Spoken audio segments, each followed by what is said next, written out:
Olá, seja bem-vindo de volta ao nosso programa Teomídia Cast. Sempre um bate-papo gostoso sobre vida, sobre fé. E para nós cristãos, no nosso compromisso, sempre temos um assunto que pode ser voltado para dentro da igreja, questões que envolvem dentro da igreja, mas também a sua vida comum. Temos tido diversos programas. Se você nunca escutou outro, está por acaso passando por aqui, aproveita e resgata lá que você vai ter um monte de gravações, coisas muito boas também. Já passou por diversas pessoas aqui como âncora, né? Atualmente estou eu aqui, antigamente chamado de tio Fernando, agora não sou mais porque o sobrinho foi embora. Então eu estou aqui mais uma vez com o reverendo Samuel do meu lado, juntos estamos nessa caminhada. Seja bem-vindo mais uma vez, Samuel. Obrigado, tio Fernando. Tio Fernando. É sempre uma alegria estar aqui participando e crescendo, né? A gente aprende tanto aqui nessa mesa, ouvindo aqueles que vêm aqui participar das entrevistas. É sempre muito bom esses podcasts. Acredito que escuta, aproveita, mas nós aproveitamos demais, não é verdade? Sempre, principalmente no off, né? No off, melhor. No off e na gravação a gente aprende bastante. E aí, além de fazer outras amizades. Hoje nós temos aqui um convidado pela primeira vez. Ele não esteve em nenhuma gravação nossa. Um assunto que já falamos de algum aspecto em outras conversas nossas, mas achamos sempre importante porque, afinal de contas, música é alguma coisa que é apaixonante, para os dois lados, né? Às vezes tem ódio e tem amor, né, por música, e vamos trabalhar um pouquinho mais sobre isso, mas segura um pouquinho aí, porque daqui a pouquinho eu volto para apresentar o nosso convidado de hoje.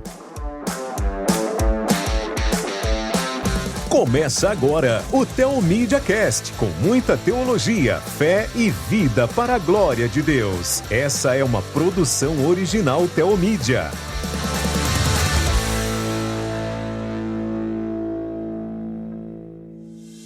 Então, estamos de volta e hoje com esse convidado especial, maestro, é importante, eu acho chique chamar de maestro, e isso é muito bom, não é? Denilson é o nome dele, mas eu vou pedir que ele faça uma apresentação para contar um pouquinho disso e depois nós vamos puxar o nosso assunto e espero que seja interessante para todo mundo. Por favor, seja bem-vindo, Denilson. Reverendo Fernando, Reverendo Samuel, primeiro que é uma imensa alegria e honra estar com vocês aqui, né? Opa. Maestro chique. É uma graça de Deus poder servir na música, né? Eu sou membro da Igreja Presbiteriana Betel de Guarulhos, estudo música desde os 6 anos de idade, na verdade, né? Fiquei alguns anos afastado da música, cuidando das minhas questões pessoais, né? Trabalho, etc. E há alguns anos eu retornei, né, para o trabalho efetivo da música na igreja, né? Fui secretário presbiterial de música, né, do Presbitério de Guarulhos, e hoje eu desenvolvo alguns trabalhos na igreja em relação à educação musical, em relação à organização da música no culto, né? Sorte que para mim é uma alegria estar com vocês aqui hoje. Espero poder contribuir de alguma forma, né? Com algum conhecimento, viu? Muito obrigado pelo convite. Eu tive algumas experiências com música maravilhosas, de coisas simples, por exemplo, né? Eu escutava falar de uma senhora no interior da Bahia, ela era uma mulher que cuidava de meninos, ela educava os meninos e tal, depois mandava lá pro Colégio 2 de Julho, na capital, alguns pastores e tal, Dona Rosa. Eu escutei falar, e um dia eu fui fazer um trabalho missionário da década de 80, lá em Cocos, nem sei se tem essa cidade com esse nome ainda, interior da Bahia, perto de Santa Maria da Vitória, da onde Dona Rosa morava. E quando eu saí, fui voltando já pro trabalho, fui lá conhecer Dona Rosa, estava lavando roupa, tem uma série de tanques na beira do rio, aquelas coisas bem, né, bem... E ela estava cantando. E aí eu fico pensando que a música é maravilhosa, a música tá no nosso coração. Sim. A gente fala que o brasileiro é muito musical e tal, mas eu acho que não é só brasileiro, não. Mas aí eu lembro de outras coisas mais elaboradas. Então, assim, muitos anos atrás, eu estava escutando uma palestra do maestro Parcival Módulo, e ele estava falando sobre canto gregoriano, e ele começou a falar, a gente acha aquela modulação chata, daí ele começou a mostrar pra gente que a modulação tem todo o sentido, né? O mais agudo, o mais grave, remete ao pecado, remete à parte angelical. Sim. E aí você começa a curtir a música de um jeito diferente. E era assim, né? Na época da Reforma se diz que o que tinha na igreja de música, que se saiba, era o canto gregoriano. Sim. Não sei se tinha alguma outra coisa, que eu saiba não. E Lutero, especialmente, mas Calvino também, eles começaram a valorizar e colocar o cântico chamado congregacional. O que você pode começar a puxar daí para a gente falar um pouquinho da importância da música, dos hinos na igreja? Olha, reverendo, a música, ela faz parte do cotidiano e da vida do ser humano. Não existe humanidade sem que haja música. você pode ir a qualquer lugar do planeta Terra, né? Você pode ir naquela tribo mais longínqua, lá Papua Nova Guiné, é um lugar que até hoje ninguém nunca pisou lá, não sei, vamos supor um lugar aqui na Terra que ainda não tenha sido conhecido, e você encontra um povo lá. Você vai chegar naquele povo e vai haver algum tipo de música própria, seja para que eles falem com a sua própria divindade, né, de alguma forma, ou nas relações sociais. A música, ela faz parte da natureza humana e é indissociável, né, a música do ser humano.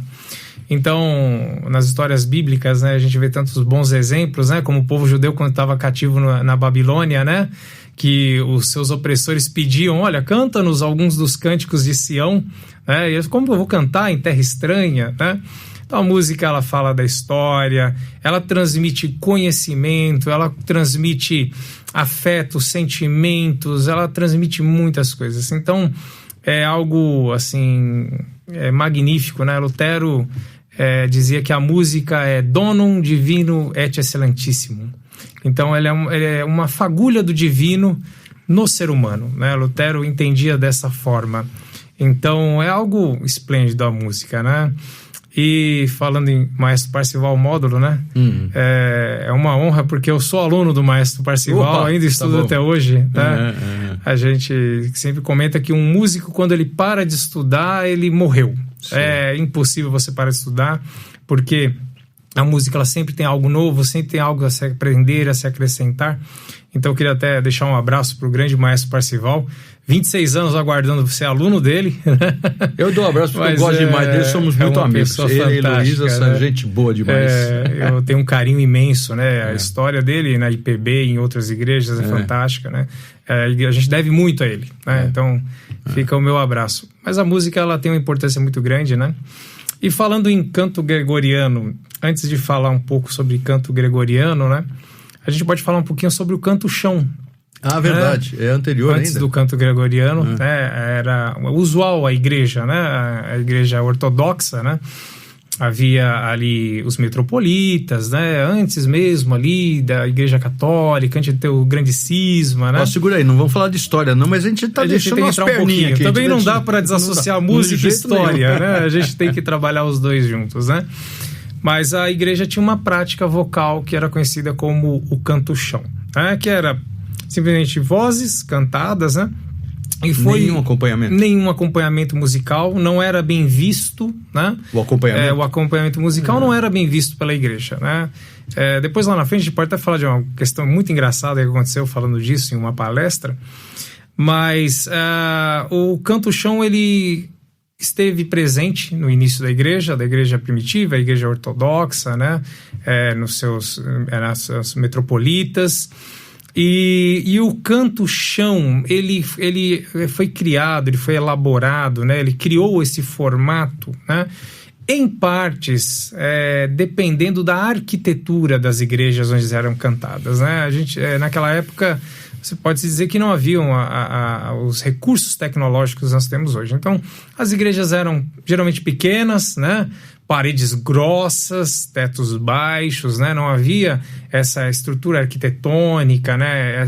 Os projetos que existem hoje. Pedras, né? Janelas muito pequenas para não enfraquecer a construção. Então, ele acabou se moldando a essa questão arquitetônica, né? Provavelmente com a base judaica, né? Melodias, a gente não sabe, mas deve ser, né? O povo judeu, assim, não deixou muita coisa escrita, né? Não há, assim, registros escritos musicais que a gente possa dizer. A gente se entende hoje que, pelo que a gente tem hoje, pela manutenção das tradições judaicas, né?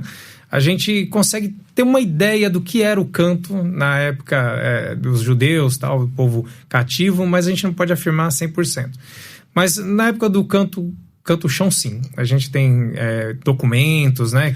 Como é que faz pro registro? Porque eu sei que a partitura, as notas foram criadas na Idade Média, coisa assim, bem depois. Solerme, na França. Mas como é que eu fazia? Como é que um pesquisador acha alguma coisa nisso? Sim. Existem, né, documentos, né, são, como é que eu vou dizer, são partituras um pouco mais rudimentares com simbologias, né? Então haviam simbologias por cima das letras, né, que dava para se entender, olha, essa aqui é uma nota tal, essa aqui segura o tempo tal. Existem uma simbologia antiga própria, né? Quem gosta de estudar sobre isso pode pesquisar, isso está fartamente aí na internet, né? Que era possível se identificar, né? E a prática também, né? Oral, passando, né? É importante dizer que na igreja, tanto na igreja antes do grande cisma, quanto na igreja católica, antes da reforma, a música, ela era, na missa, ela era exclusiva do clero. Então, apenas o clero cantava. Né? Não era do coro, era separado. Sim, era separado. Né? Então, assim, o povo, eles apenas eram espectadores da missa. Né? A missa era em latim e quem cantava era o clero. Então, o povo não cantava e o povo de pé apenas assistia à missa. Porque a fé era implícita, né? Para o católico, ele só participava daquilo que o clero estava fazendo. É o que até hoje ainda existe uma certa tradição na Igreja Católica de tratá-los como cristão leigo, né? Lutero depois vem e muda essa visão, né? Quando ele diz que o homem, ele é o próprio sacerdote, né? Mas naquela época era assim. Então houve o grande cisma e antes um pouco do grande cisma nós tivemos um bispo de Roma que ele fez uma grande revolução, não apenas na música, mas na liturgia também, né? Que foi Gregório Magno. Então ali começou o canto gregoriano, né? E o canto gregoriano, ele vem também... Né? E ele também vem, né, associado à mudança arquitetônica dos templos, né? Quando você já começa a ter uma construção melhor elaborada, né? Você já tem ali igrejas e catedrais, né, com um formato maior, né? Então aí você vem associado, né? Ali o início do canto gregoriano com uma nova arquitetura, né? Você tinha o problema da reverberação, então por isso que muitas vezes as notas são notas longas, né? Você tem ali uma cadência melódica extensa, né? Que é para que também aquilo pudesse, né, se encaixar dentro desse novo contexto arquitetônico, né? Então, tanto que eles falavam, olha, às vezes você cantava num tom e aparecia uma terça, assim, por causa da reverberação, e falavam, olha, os anjos estão cantando, né? Por conta desse formato próprio, né? Mas é uma música belíssima, né? É uma música que ainda vale a pena ouvir, né? Eu até sugiro, né, quem possa, nos sábados, às 10 da manhã, lá no Convento de São Bento, né? Ir lá assistir, vai ser bem bacana, né? É uma música que eu admiro muito. Com uma certa base teórica fica melhor ainda, né? Porque Sim. Isso que eu falei, né? Se você vai lá, escuta, gosta ou não, né? Estilo, mas você sabe o que é latim, já não entendo nada, talvez, mas essa modulação é muito eu sugiro que, também, reverendo, que quem gosta de música, procure também entender a história da música, né? Uma das funções do maestro é ele entender o contexto da obra, né? Como aquele hino foi construído, ele foi composto, né? Em que época, qual que era o sentimento, a história do compositor, para que foi criado, se foi para o Natal, se foi para Páscoa, né? Isso é interessante. E quando você ouve o canto gregoriano, é interessante também você ouvir a história e entender a história, né? O que se passa até chegar lá, a manutenção dessa tradição é bem interessante. Porque a música tem que ter essa dinâmica, né? Por exemplo, você vai cantar o hino Sossegai, o 254, né? Ele tem uma dinâmica. Sim, o hino, ele decai, ele cresce, sim, a tempestade vai aumentando. Exatamente. Então tem que respeitar. Poucos grupos de música... Não precisa fazer coreografia para isso, né? Não precisa. Mas poucos grupos hoje respeitam a dinâmica da música. Há uma letra que ela traz um sentimento mais reflexivo, ela vai ser cantada de forma mais reflexiva. Outras não. Então, não há muito respeito hoje nessa cultura mais gospel. Não há muito desconhecimento muitas das vezes, né? Mas isso, se me permitirem, nós vamos chegar nesse tema lá na frente, quando nós falarmos de Johann Sebastian Bach, né? Que hoje para nós é um grande nome. Até alguns estudiosos dizem que ele foi o quinto evangelista, porque ele evangelizou através da música, né? Mudou o paradigma e o conceito sobre música cristã, né? Mas retornando um pouquinho, a gente falando lá de canto gregoriano... Mas se me permita fazer uma pergunta antes do senhor prosseguir. O senhor falou sobre a questão de registros mais antigos, que não eram partituras ainda para o que a gente entende, mas já eram um direcional para os musicais. Para os músicos. Tem algum registro judaico do que seriam os lagares, não destruas, aquelas melodias que são citadas nos Salmos e que muita gente tem curiosidade para saber? São várias melodias. Você que está escutando, você pegar uma Bíblia, não essas digitais, tá? Mas uma Bíblia de verdade. Sim. Não, as Bíblias são de verdade. Desculpa. Eu já falei que eu sou old school, impressa, né? Então vou colocar as referências. Então, algumas traduções está escrito lá, né? Aos lagares. Sim. Tem isso que o reverendo Samuel diz a melodia qual é, né? A melodia, então é isso. O registro histórico, assim, que a gente consegue entender como a música funcionava, né? Mais antigo é um hino chamado... me perdoem agora, mas se você colocar no Google assim, hino mais antigo registrado, lá no Egito. Esse é o que a gente tem mais antigo. Da época judaica, a gente não tem essa documentação que a gente possa dizer, olha, era essa a tonalidade, era essa, eles cantavam dessa forma. Nós acreditamos que era muito parecido com o que temos hoje, porque o povo judeu, ele mantém as suas tradições, né? Mas não há essa documentação, né? Ainda não foi encontrado. E nem foi mantida a tradição de se cantar essas melodias, elas ficarem conhecidas até hoje, né? Eles têm muitos hinos antigos, né? Salmos, né? Eles cantam muitos salmos, que ainda a gente sabe que tem uma boa quantidade de anos, né? Mas antigo mesmo, da época lá, da Babilônia, etc., a gente não tem esses registros, ainda não foi encontrado.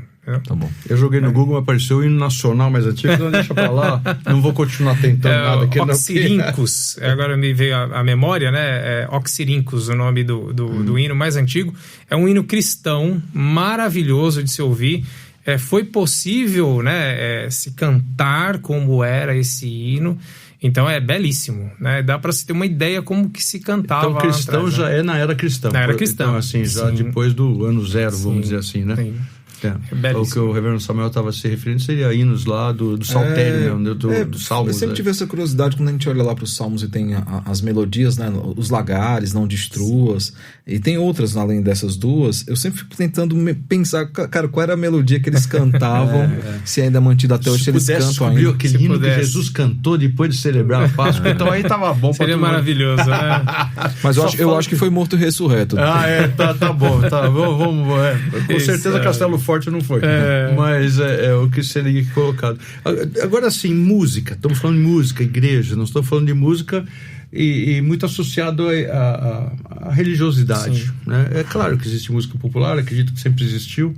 Eu tinha um professor de hebraico, o reverendo Olivar Alves dos Reis, e o reverendo Olivar, ele uma vez comentou que na época em que ele estava trabalhando, ele era um exegeta do hebraico e tal, ele disse que em Israel, ele fez essa afirmação, todas as músicas são religiosas, mesmo as das festas e tal, sempre tem um fundo religioso. Mas é claro que tem músicas que não tem conotação cristã e outras que são só populares e não tratam disso.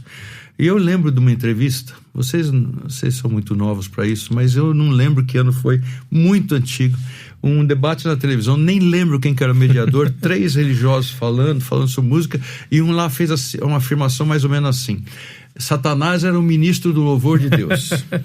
Quando Deus expulsou Satanás do céu, ele veio para a terra e trouxe a música para a terra. E agora compete a nós, crentes, resgatarmos a música das mãos de Satanás. Você fica olhando assim para aquela tela na sua frente e fala: de onde esse cara está tirando isso? Essa dicotomia. É uma coisa assim, sagrada e profana. Que tem a ver, mas nós estamos falando da importância da música, do preparo da música. Eu, sinceramente, eu sou pastor e pastor na prática. Sim. A gente tem de tudo. Às vezes você tem uma reunião de oração, você tem 2 pessoas, às vezes você tem 100 pessoas, né? Às vezes você está no interior, você senta no banquinho de madeira, num toco, num tronco, canta, e às vezes a música sai bem distorcida, a pessoa canta um hino que você conhece totalmente fora de compasso e de tudo mais. Mas você vê que ele está cantando de coração, eu nunca imagino ficar corrigindo o irmãozinho naquele contexto. Mas quando nós estamos falando de música e de preparo e tal, essa questão de cuidar disso, de zelar, a história faz parte disso, mas também a questão de nem sempre você pode ter um maestro, pessoas que conheçam música. Conheço igrejas que todos os hinos são acompanhados por playback, porque não tem alguém que toque um violão na igreja, não tem ninguém que toque uma flauta doce, né? Eu tô falando de instrumentos mais corriqueiros e tal. Então, mas é importante nós entendermos que isso é alguma coisa que se está em nós é porque Deus colocou em nós. Exatamente. E se Deus colocou em nós, nós temos que cuidar bem da música também, né? O senhor trabalha nessa área, né? Com isso. A educação musical, ela é importantíssima, né? Um dos pilares da reforma é a educação, né? E o culto, a música faz parte do culto, né? E não faz parte só do culto, mas faz parte também do cotidiano da vida do crente, né? Então, por exemplo, a gente sempre comenta que o povo cantou a reforma antes mesmo de entender a reforma. E cantou tanto que irritou aos príncipes, né? E aos reis. Então, a música, ela é importantíssima nessa questão, né? Até se me permitir, eu cito o Stênio Márcios, né? Que as músicas dele são as músicas que eu diria importantes para você levar no seu dia a dia. Sabe, você no seu carro cantando, ali lembrando das histórias bíblicas, né, os sentimentos e tudo mais. Então, assim, é importantíssimo. O que nós temos visto, pastor, né, eu vou colocar nos últimos 20 anos, né, que foi o auge do abandono do ensino musical, né? A igreja, ela deixou um pouco. Quando eu falo a igreja, eu digo o mundo protestante evangélico. Deixou um pouco de lado a importância de incentivar os seus membros a estudarem música. E isso tem sido refletido agora. Quando você encontra igrejas, principalmente as igrejas mais simples, né, que não tem ali uma estrutura financeira, embora eu sou contra, né, respeito quem assim o faz, mas eu trabalho com música na igreja, não recebo nada, não ganho nada. Eu acho que é um ministério que tem que ser voluntário, né, tem que ser de amar e de você atuar na igreja na música. Não precisa você ser um maestro, mas você também pode se dedicar ao estudo musical. Então, temos visto assim, igrejas dependentes de playback. E às vezes o playback não é do melhor, às vezes a tonalidade não é adequada para os membros daquela igreja. E aí você se depara com o abandono dos hinos, com o abandono dos corais, dos coros, né? Você começa a consumir uma música gospel, que é uma música que não é propícia ao culto, né? Nós entendemos que há parâmetros próprios, né, para a música no culto. Então, uma música que você tem que para o seu dia a dia de comunhão com Deus, né, que você pode ouvir no seu carro, que você pode ouvir na sua casa, ela não necessariamente ela é apropriada para o culto, né? Existem esses parâmetros. Então, assim, a gente enfrenta uma dificuldade de músicos, né? Músicos de qualidade, né? Lutero, acadêmico, formado em música, amava a música, soube usar muito bem a ferramenta da música para a propagação do evangelho, e ele se dedicava. Ele mesmo os hinos, né, que eram compostos por Lutero, né? São hinos belíssimos, né? E mesmo as igrejas que continuam com a prática de cantar hinos, muitas delas é notória a diferença do quanto se prepara para o grupo de música. Sim. É super produzido o cântico congregacional, mas quando vai para o hino, canta-se quase como se fosse um velório, né? Não tem aquela preocupação de ter uma... A música sacra na igreja, ela exige que você se dedique ao estudo musical. Obrigatoriamente, né? O mesmo hino que Lutero compôs há 500 anos, né? Ele é o hino que nós cantamos hoje, a notação, a partitura é a mesma. Então você precisa, no mínimo, saber ler partitura. E você vai se dedicar durante alguns anos da sua vida em aprender a ler partitura e aprender a interpretar isso no instrumento. Ainda assim a gente canta Castelo Forte é nosso Deus. Fora de tempo e tonalidade. Espada e bom escudo. Outros vai Castelo Forte é o nosso Deus. Espada e... Então são as coisas diferentes. Sim. Mas eu preciso fazer um intervalo. Claro. E a conversa tá boa. A gente percebe quando acabou o tempo, né? Então foi um intervalo, mas eu gostaria de a gente caminhar um pouquinho sobre isso e aí puxar para aquilo que você já provocou, né? Nós temos um compositor que terminava suas composições e punha lá um SDG. SDG. Tem gente que sabe o que é, mas se não sabe, espera aí. Um pouquinho, a gente já volta já e vamos continuar conversando sobre isso. Para ajudar você a crescer na graça e no conhecimento de nosso Senhor e Salvador Jesus Cristo, nos 7 dias da semana, conheça a Teomídia. Uma plataforma de vídeos com diversos cursos, palestras, filmes, séries, documentários, música e desenhos animados para toda a família. Assista no seu computador, celular, tablet e até na TV. Acesse pelo site teomídia.com e faça uma inscrição gratuita. Teomídia. Assista quando quiser, onde quiser. Estamos de volta nesse papo gostoso sobre música. Quando a coisa é boa, realmente, eu não sei como é que a gente vai compactar isso para terminar tudo aqui ainda. Mas nós estávamos falando porque você deu uma provocadinha, disse que chegaria lá, estava numa linha histórica, o pastor Samuel que lembrou no intervalo, em off, mas chegar até nesse tal autor aí. Sim. Que nas suas músicas ele fez a questão de colocar um SDG. Se bem que eu lembro de que um Handel, por exemplo, que é da mesmo estilo, é barroco igualmente, e para mim... O Handel é que nem o Ademir da Guia no tempo do Pelé, entendeu? Todo mundo fala do Pelé e esquece que o Ademir foi um enorme jogador. Então você fala de Bach e aí ele cadê foi o maestro o Handel, né? Ele foi o maestro de futebol, né? Então aí você tem o Handel assim, só lembra do oratório. Esse, o Messias, é claro, e o Aleluia, então. Sim, pronto, isso aí é o campeão de... O Aleluia de Handel é o prêmio pro coral que conseguiu chegar naquele nível. Eu tive o privilégio de assistir 2 vezes o Messias inteiro no Teatro Municipal de São Paulo, e nós tínhamos ali um irmão do Faustini que cantava, o Zwingo, fazia parte. Era muito... bom, vamos lá, senão é eu que vou ficar falando. Vamos lá, por favor. A gente considera Johann Sebastian Bach, né, como muitos estudiosos têm como o 5º evangelista. Só para dizer para quem não conhece, a família Bach é grande, viu? Então é por causa que ele citou o nome inteiro. Tem filhos deles, grandes compositores. São quase também. 50 nomes. Então vamos lá ficar no Johann.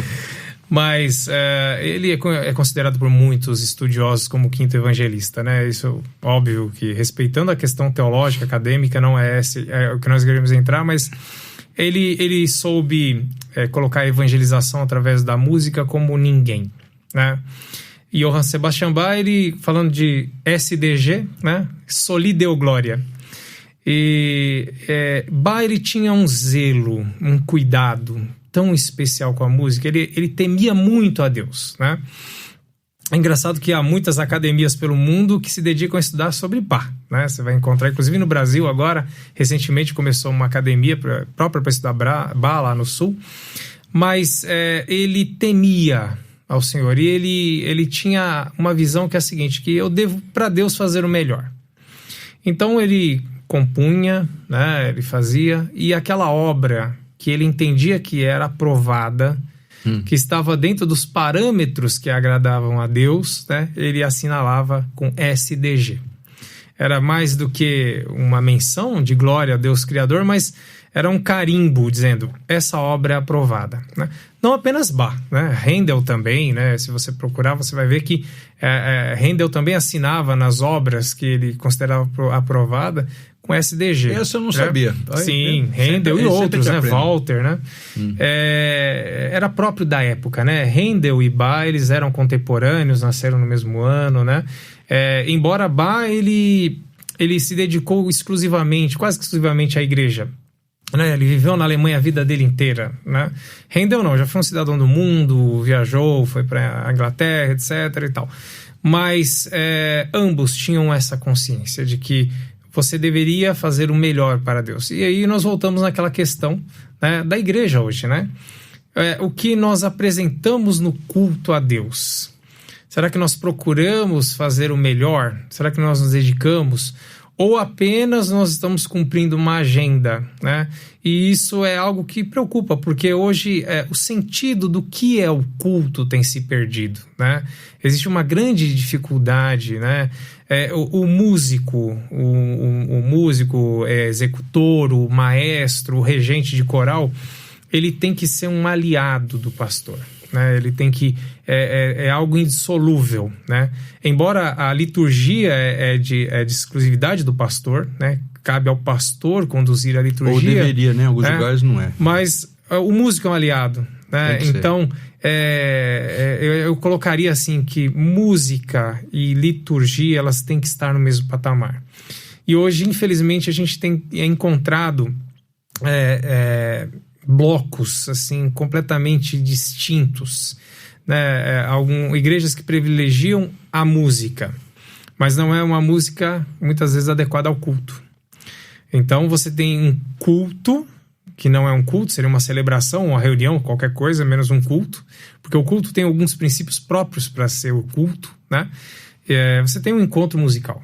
E de outro, você tem igrejas que tem uma teologia maravilhosa, você tem um ensino maravilhoso, mas falta a música, né? No meu entendimento, isso que você falou, e aí me corrija ou ponha a sua opinião, se for o caso, eu entendo que a questão da música ser culto, típico de culto, uma das coisas principais é que ela é coletiva. Sim, é coletiva. Porque, claro, o pastor quando prega ele sozinho e tal, você não deveria ir lá para assistir pastor, todo mundo deveria escutar a palavra e tal, mas isso... Mas a música, ela tem que ter um toque de... Eu quando começo os cultos da minha igreja, eu aviso, antes de começar, antes de assumir o púlpito do lado, eu falo assim, você não está aqui para assistir, você está aqui para oferecer. Exatamente. Então, é do seu entendimento, quando fala que a música adequada ao culto, é uma música que sempre tem uma tônica coletiva, seja na letra, não é eu tal. Me perdoe, reverendo. Pode falar à vontade. Algumas coisas eu consegui algumas boas brigas com alguns teólogos em relação ao que eu vou falar agora. Mas assim, nós falamos com Deus no culto, através das nossas orações. É um diálogo pactual. E através da música. E Deus fala conosco através da mensagem, né? Então, e da palavra dele, né? A palavra exposta, a Bíblia. Então, assim, não ter uma música adequada, né? Você está deixando de ter uma parte importante do culto. A música também ela tem uma função muito importante, que é de solidificar a mensagem. Então é uma liturgia que a gente chama pedagógica ou temática ou qualquer exatamente. coisa assim. Quando a gente fala que o povo cantou a reforma antes de entender a reforma, porque com certeza você vai lembrar de músicas da sua infância, mas provavelmente não vai lembrar da mensagem que o pastor pregou há 2 domingos passados, né? Esse uso pedagógico da música ele é importantíssimo, né? E em toda a história da humanidade isso aconteceu. Nós citamos lá o povo judeu, né? Que transmitia as suas histórias, a sua cultura através da música, através dos salmos. Então isso é importantíssimo. Entender que a música tem que ser adequada, tem que ter parâmetros e ela tem um lugar próprio no culto. Por exemplo, hoje se fala muito sobre equipes de louvor. E há um dilema, porque às vezes você tenta colocar o que é louvor e não é bem aceito. Louvar não significa música. Certo. Louvar significa elogiar, falar bem. Pode ser na música. Claro. Pode ser na música. Claro. Eu posso louvar a Deus através da música. Mas não necessariamente a música é louvor. Eu tenho músicas, por exemplo, que podem chamar ao trabalho.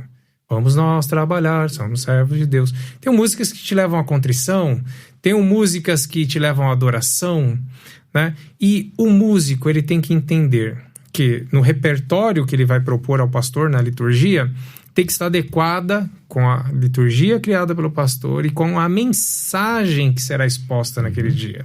Né? Então, por exemplo, tem um momento certo do hino de contrição, do hino de adoração, do hino de louvor, do hino, aí sim, de louvor, etc. e tal. Mas essa questão que forma o culto, que forma a liturgia apropriada, nós temos perdido.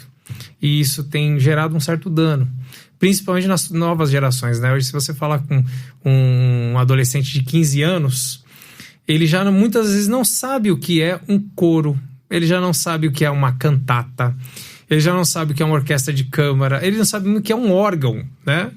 Então, assim, nós temos perdido muito e é importante para a igreja, né? Eu tenho ouvido muitos pastores falar sobre o momento que nós vivemos, que nós precisamos de uma nova reforma ou de reavivar, né, o evangelho, de buscar a reforma. Mas não vai haver essa reforma se a gente não entender o papel correto da música no momento, no culto, e entender o que é o culto. Né? Eu já comentei uma vez, tem um documento, eu estou escrevendo sobre o movimento emergente na minha dissertação. E tem um documento de Calvino que deixa claro que o grande tema da reforma foi litúrgica. Sim. Foi liturgia, não foi soterologia. Sim. E de fato isso, as igrejas elas têm perdido essa concepção, essa perspectiva do diálogo pactual. Exatamente. Que de fato a igreja fala com Deus grande parte da liturgia, mas o momento até mais importante é quando Deus vai falar com o seu povo. E as igrejas têm perdido isso. Lá na Igreja da Aliança, nós temos buscado fazer uma escola de música, violão, guitarra, bateria, baixo e agora piano. Sim. E a intenção é despertar músicos para que a igreja tenha futuros musicistas. Sim. E além disso também a começar um coro infantil para criar cultura de corais, porque Sim. essa cultura Visando de corais... ao futuro. O futuro, porque a cultura de corais se perdeu dentro das igrejas. Isso é importantíssimo, né? Uma coisa que o senhor falou que é interessante, né? Voltando a essa questão, eu tenho visto muitas igrejas buscarem, né? Formar escolas de música, né? Para que você possa plantar e ter no futuro, né? Eu colocaria na questão social, como igreja, como povo de Deus ali, o reunido e tal, a importância da música também na formação acadêmica, né? Você entender ali que a música, ela estimula. Eu estava falando com o pessoal aqui quando eu cheguei sobre um músico que é engenheiro, ele tem uma certa visão da música mais racional, ele vai para um lado. Um músico que é arquiteto, ele vai para um outro lado, que é a hora da composição, etc. Como é que faz? Ele é um problema. É muito lógico, né? Digamos assim, é muito lógico, mas se dá bem com orquestras, por exemplo, né? Então, assim, você introduzir nos seus adolescentes, nos seus jovens da igreja, o ensino musical, a importância da música sacra, você também vai estar ajudando esses jovens a ser bons estudantes, bons profissionais no futuro, a buscar uma carreira, né? Porque a música te abre um leque, assim, absurdo, né? De possibilidades, né? A música é tão importante. A nossa primeira filha, a Sara, quando ela estava ainda na barriga da minha esposa, da Gemima, ela estava de ponta cabeça. Ela estava sentada, né? Não estava de ponta cabeça, perdão. Ela estava sentada. Ela tinha ficado de ponta cabeça porque é a posição certa para sair. Sim. E a orientação que o obstetra deu na época foi: põe música para tocar na base da barriga, porque a criança vira. Uhum. Um negócio interessante. Para regular o sono, a orientação que nos foi dada foi: durante o dia, a gente, como eu comentei com o Sonoff, a gente é uma família muito musicista, né? Então a orientação do obstetra foi: põe música mais agitada Sim. durante o dia e à noite música mais lenta. Você vai regular o sono da criança já na barriga. Então a música, ela tem essa questão. Para mim, até memória afetiva. Olha, a musicoterapia, ela já é um procedimento terapêutico já reconhecido em muitos países. No Brasil engatinha, né? Mas, por exemplo, o autismo, você pode minimizar algumas questões do autismo com a música própria. É óbvio que tem que ser tratado por um profissional capacitado que vai colocar a questão da forma correta. Mas há músicos, né, que dizem que nas suas falas sempre falam o seguinte: olha, eu me recordo de melodias que eu ouvia quando estava na barriga da minha mãe. E um deles foi Boanerges Ribeiro. Reverendo Boanerges, eu ouvi o Reverendo Boanerges falar muito sobre isso. Falar: olha, eu me recordo de melodias que eu ouvia quando estava na barriga da minha mãe. E aí, em dado momento, na minha infância, tocava aquela música. Eu já ouvi essa música. De onde? E minha mãe falava: olha, essa música você ouviu quando eu estava na minha barriga. Não, déjà vu, não, aquela coisa assim que eu não sei o que aconteceu. A música, ela cria memórias, né? Ela cria memórias. Como eu citei agora há pouco, você pode lembrar da música da sua infância e talvez não lembrar do sermão há 2 domingos atrás, né? A música, ela é importantíssima. Tinha o hino... A gente está citando aqui o Inário Novo Cântico. Eu vou dizer os números do Inário Novo Cântico. O 128, Comunhão Preciosa. Sim. Era um hino que todo final de culto na igreja que eu cresci, Reverendo Antoniel era o pastor da igreja. Antoniel Martins. Isso, pastor da igreja de Fortaleza. E ao final do culto ele cantava com a irmã, eu sempre esqueço o nome dela, Maria alguma coisa. Uhum. Ela era uma pianista de mão cheia e ela tocava Comunhão Preciosa com ele. Ela cantava e ele... aquele tenorzão cantava, ela tocava e ele cantava. E aí eu fui ser seminarista na igreja da Aldeota, lá do só conheci o Paulo Viana, foi de lá e tudo. Fui lá na igreja, o Eunir foi o pastor lá. E no aniversário de 40 anos da igreja, 35 ou 40 anos da igreja, chamaram ele para pregar, porque ele era o pastor quando iniciou o trabalho na igreja da Aldeota. E a pianista da aldeota era essa irmã que tocava na minha infância na igreja da IPF, lá na IPF, na Igreja Presbiteriana de Fortaleza. No meio do sermão, ele virou para ela e falou assim: vamos fazer mais uma vez? E ele puxou Comunhão Preciosa. E ela foi pro piano e... Nossa, a memória afetiva. Aí você lembra os cultos quando você era criança, quando você participava, tudo isso vem à sua mente, porque não tem como. A música ela tem esse poder. Sendo um pouco duro, às vezes, com as lideranças, né, das nossas igrejas, nós fizemos até um encontro em Guarulhos de presbíteros e pastores para falar da importância da música, né? Mas o que estamos privando aos nossos jovens de não buscarmos uma música adequada no culto? Porque buscar uma música adequada no culto não é necessariamente apenas olhar para o culto, mas tudo que você vai ter que investir, né? Você vai ter que investir na educação musical, você vai ter que incentivar a história da música, né? Nós protestantes, nós temos uma história belíssima relacionada à música, que muitos crentes, por incrível que pareça, não sabem, que foi o direito de cantar no culto. Antes, na Igreja Católica, como falamos aqui no início, apenas o clero cantava, né? Quando você tinha o canto chão ou o canto gregoriano, era algo exclusivo ao clero. Lutero, na Reforma, ele traz isso para a igreja e fala: não, o povo tem que cantar. O povo tem que entender o que está sendo dito e o povo tem que cantar, né? Então, Lutero investe também nas composições. Então, você tem uma música própria, composta, de alta qualidade, né? Quando a gente fala do coral alemão, que é o formato musical, né, alemão, que até hoje, né, inspira os coros, né? E aí você tem a música de qualidade, você tem o povo cantando. Isso é algo assim de um tesouro magnífico, assim, de falar. Eu ouvi nos 500 anos da Reforma, quando estávamos nas comemorações, algumas igrejas citarem sobre isso, mas não todas. Mas o povo tem que entender que o maior patrimônio que ele ganhou musicalmente foi isso: o direito de cantar, o direito de tocar, o direito de compor. E isso nós estamos negando aos nossos jovens quando a gente não olha para a música como parte importante no culto. E quando você ensina a qualidade, essa é uma questão que eu já vi na prática comigo mesmo, né? Quando você vai qualificando, eu não estou dizendo que todo mundo precisa aprender a ler partitura, eu sou da época, eu não tive formação musical, né? Minha mãe e minhas irmãs, eu não tive, mas assim, que eu lembro, assim, quanto mais tinta na nota, mais rápida ela é, né? Isso. Então você tá lá, ela é gordinha, subiu branquinha, bolinha, então ela demora um tempo, bolinha, você põe uma perninha e tal, daí põe uma asinha, não sei o que, daí você pinta ela de preto. Bom, enfim, eu sou desse tempo aí, a minha formação para vocês verem qual que é a minha formação, né? Gosto muito, já regi coro de igreja, coro mesmo, coro grande, porque a organista, a regente, um dia no meio do ensaio, no domingo, eu não rejo mais esse coro. É uma coisa assim excepcional. Aquele coro o pessoal falava muito e tal. Quem trabalha com coro sabe do que eu tô falando. Sim. Aí eu não rejo mais, foi embora. E nós tínhamos uma excelente organista. Eu falei: não vai ficar sem coro. Eu vou reger, pronto, sem saber ler nota, né? Mas só com a experiência. Mas você vai dando qualidade, você vai ensinando, vai mostrando coisas mais ricas.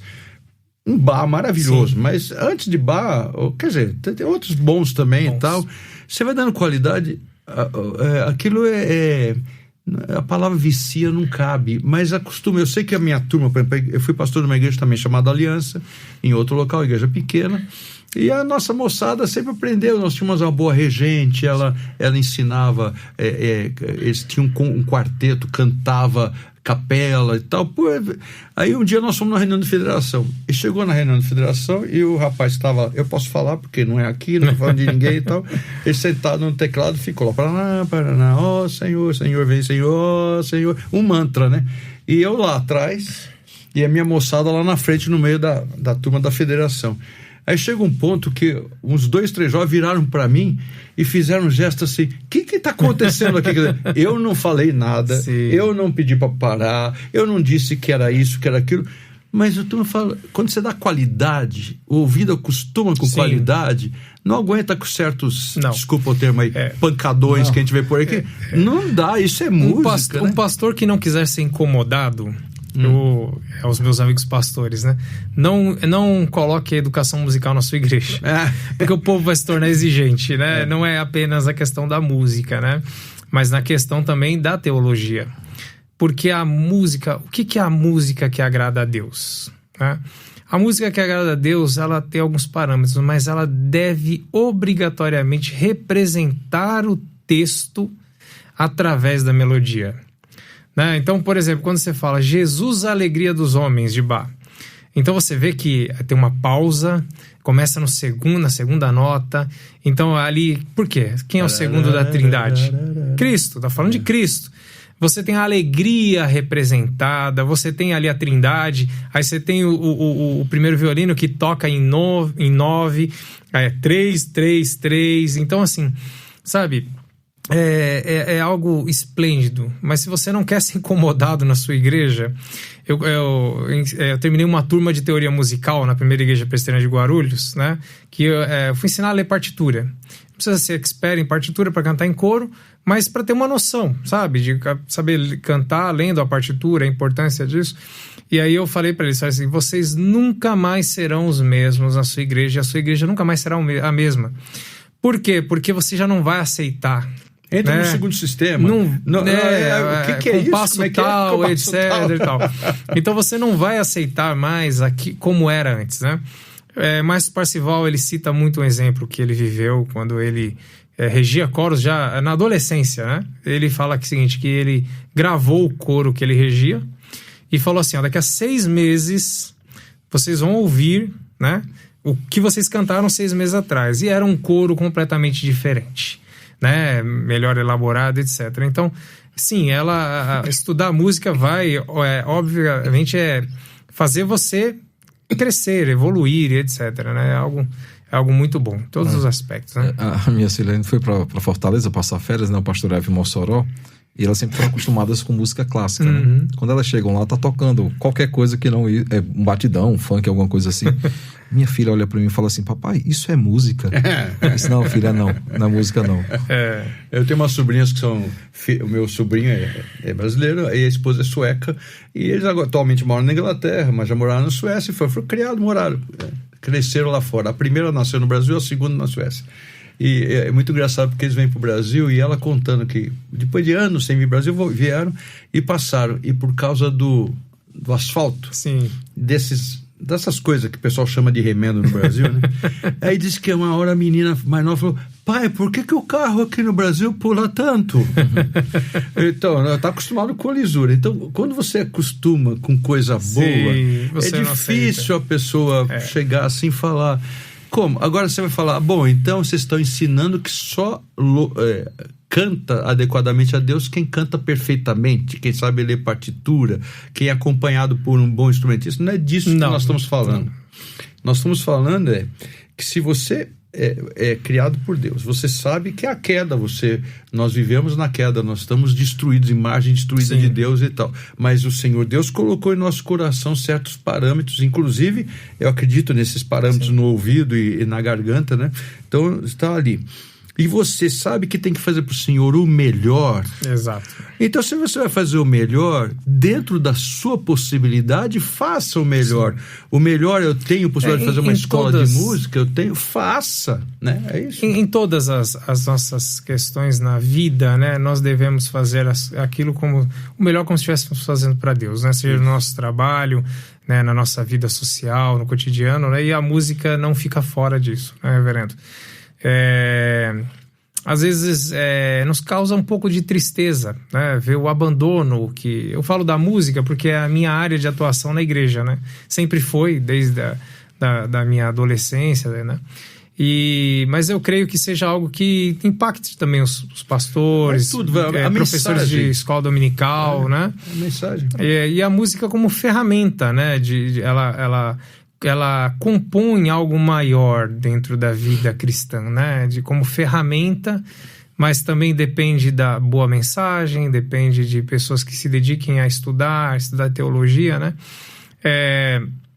Há um maestro que faleceu há pouco tempo, que eu tenho um apreço muito grande, né? E que Inclusive estive na cidade dele, onde ele nasceu, para entender a história dele. Wilson Faustini. Reverendo João Wilson Faustini, né? É notório, inclusive, que haverá um período antes do reverendo João Wilson Faustini e um depois.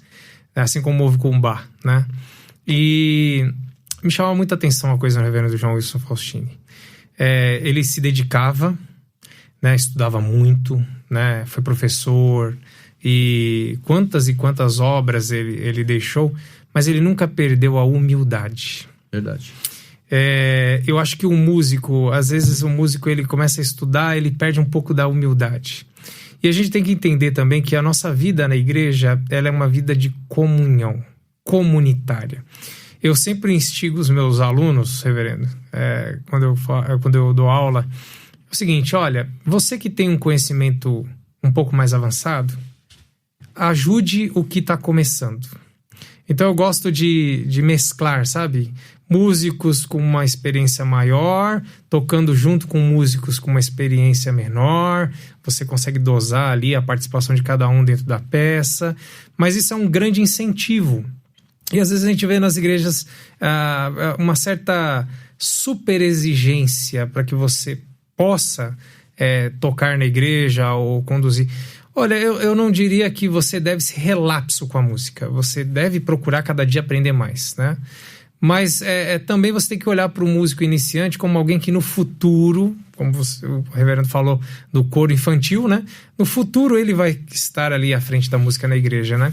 Então entender essa comunhão necessária, um músico de maior experiência ajudando o músico que está começando, todos juntos ali crescendo, isso é importante, né? Como o senhor falou, não necessariamente você precisa ser um grande músico, expert em leitura de partitura.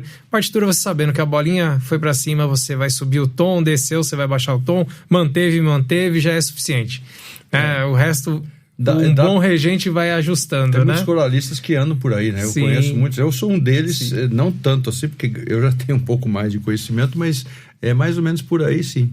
E nós vemos isso numa outra conversa nossa aqui, em outra ocasião. Eu estava comentando que eu fui numa igreja uma vez, participar de um culto, e sentei lá, né? Enquanto eu não estava dirigindo, não fui convidado, fui lá e tal, naquela igreja. E aí eu escutei assim, no começo o pastor vai na frente e fala: quem é mesmo que vai dirigir a liturgia hoje?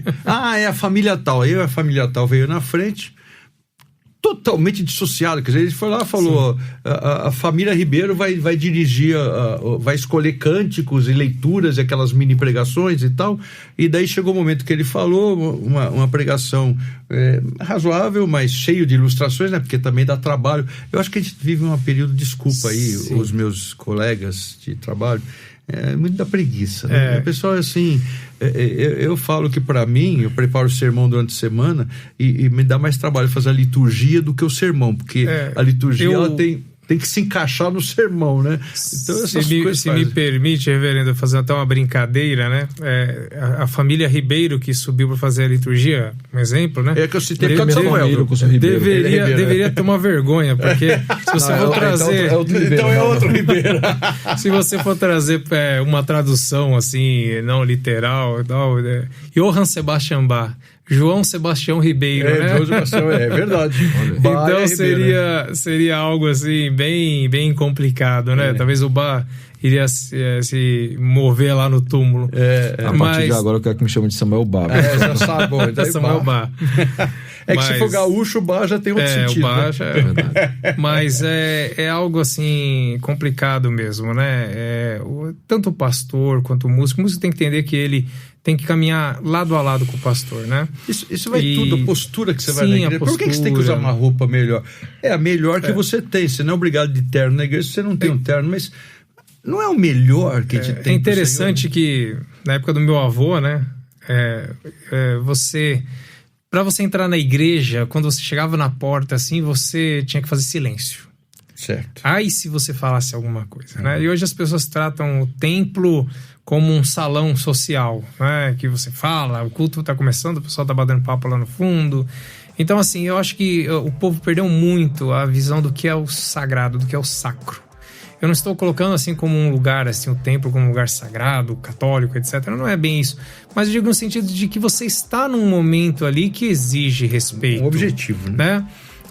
Uma coisa é a reunião de adolescentes, em que você tem um momento descontraído, que você vai falar sobre temas próprios, etc. Outra coisa é a escola dominical, onde você vai aprender, onde você tem um momento de você perguntar, falar, de você expor, etc. Outra coisa é o culto, né? O nome já o diz, culto. Eu não estou ali para mim, eu não estou ali para o reverendo, mas eu estou ali para cultuar a Deus. Então não sou eu que dito as regras. Existem regras claríssimas, né, bíblicas, preceitos que devem ser ali, obviamente, seguidos para que eu apresente a Deus um culto, né? Então eu acho que nós perdemos muito isso, né? O que eu gosto muito da história, então talvez por isso que eu falei muito sobre história e tal, porque você entender a história, o legado de tudo que você hoje diz ser. Sou protestante, né? Sou evangélico. O que isso demanda, né? Qual é o peso de dizer isso, né, na vida cotidiana? Por exemplo, eu me recordo de um juiz de direito que eu conheci há uns anos atrás, acho que 20 anos atrás, e ele falava assim: eu sou protestante, né?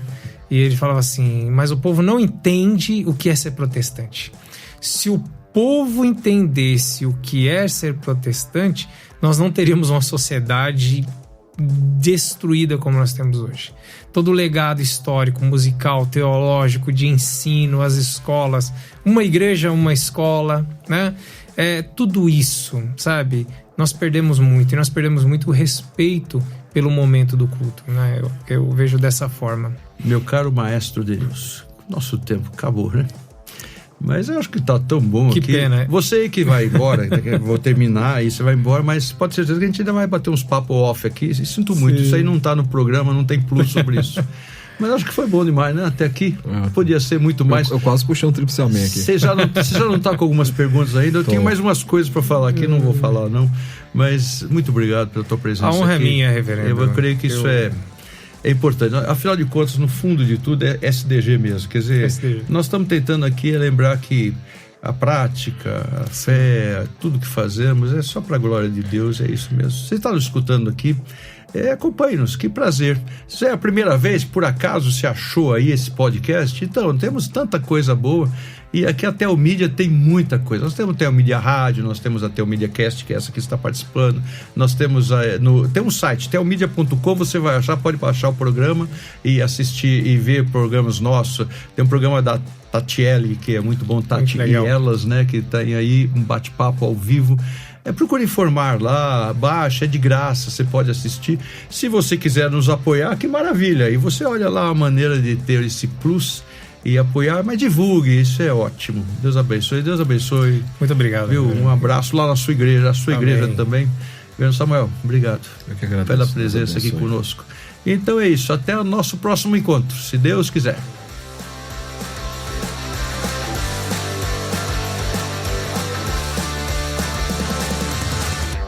Você acabou de ouvir o Telmídia Cast. Assista o melhor desse podcast com imagem no nosso canal do YouTube e na íntegra na plataforma de vídeos Telmídia. Lá você também assiste filmes, séries, documentários. Também tem palestras, cursos e clipes de música. E para os pequeninos tem a área Kids, com animações e filmes infantis. O endereço é telmedia.org. Repito, telmedia.org. Até a próxima semana.